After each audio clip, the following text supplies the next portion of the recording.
Okay, here we are. We got a, I don't know, I think it's a 2012, 2013 Chevy Silverado. The problem is having issues with filling the gas tank up. Well, if you come on down in here, here's fuel tank. I've already taken the carbon charcoal filter off. And here's the problem. This is the problem why you can't fill your tank up. Because of great EPA rules and stuff like that. These trucks, basically, when they're mounted back here, they're not designed for gravel roads. And I'll show you why and what happens here. The vent where it decides it has to breathe when you're filling the tank up and when it's regenerating itself. If you take a look in there, that's the clean side. That's where the vapors from the fuel tank will go. And then there's a purge that'll regenerate it, pull air in through the charcoal, take all the VOCs out, burn it into the engine. Here's the problem though.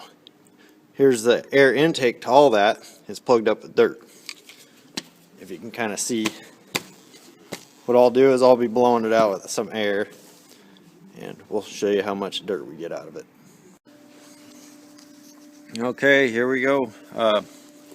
We got the fuel side. You can see the little fuel filler. Here's the dirty side. Now, we'll show you how much dirt we get out of there.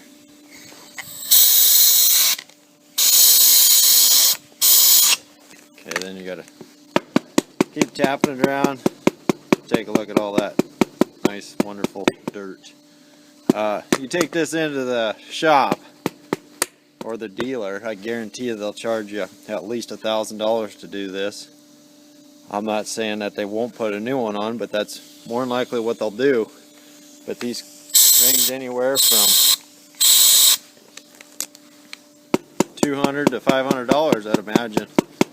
I know I've fixed many of these for many people already,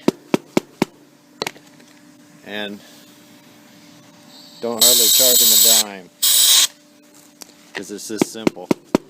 I'll continue to do this here for a while, get it all blown out so I can't get any more air out. But you always want to blow the air through the fuel vapor side.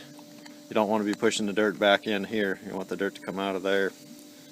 But I'll show back later on the install here. Okay, here we are with the old Chevrolet again, 2012. I believe that's what year it is. I don't even know for sure. Just doing a quick fix for the father-in-law here. Anyway, you gotta hook all the lines back up.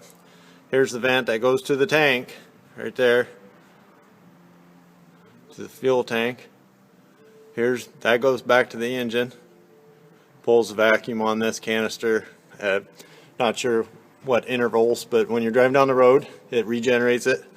Then when you go fill it up, it cleans carbon out, cleans the VOCs out, and then it's got to pull air from somewhere. So I'm not sure exactly where this is pulling it from, but back in the back, I believe, by the fuel filler. But it pulls air through here when you're regenerating, and then if you're driving down the road during that process, this is where all the dirt gets packed in. Here's a little valve assembly, I believe.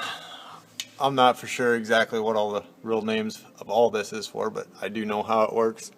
I do know this does work though. It saves you a lot of money taking it in if you can take all this apart yourself. Pretty easy. 13 millimeter there. Rest of it, these fun little clips right here. They make them real interesting for someone that hasn't ever taken them apart. If you're not careful, you'll end up breaking them and then probably cost you some more money. But anyway, we'll come over here on this side, show you how small the fuel filler neck is. Right there, there's my finger. And yeah, that's pretty small. So if no air is getting out of the tank, it's going to blow fuel back up at your filler nozzle. And you can see this truck has been down a lot of gravel roads through its life. I believe it's only got like 45,000 miles on it, so you can about imagine the fun of owning a truck like this and having to work on it already. But anyway, that's my story. Hope this helps you guys out. Subscribe if you want. I'm pretty much a jack of all trades. I pretty much have anything and anything. I'm pretty new on YouTube, but try to do the